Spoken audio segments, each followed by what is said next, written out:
Soy Beatriz Fuertes de Gilbert, médico geriatra del Hospital Joan Marc Son Yasser. Me gustaría preguntar a una médico geriatra qué tipo de atención se ofrece en un hospital de atención intermedia.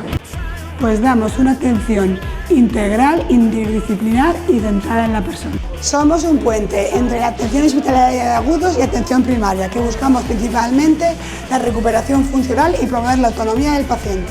Buscamos mejorar al paciente no solo a nivel clínico, sino también cognitivo, mental, social y funcional. Siempre preguntamos cosas sobre la memoria, sobre el caminar, cómo se maneja usted, cómo duerme, cómo come, y eso es lo que vamos a hacer. Mi idea es que usted se encuentre lo mejor posible.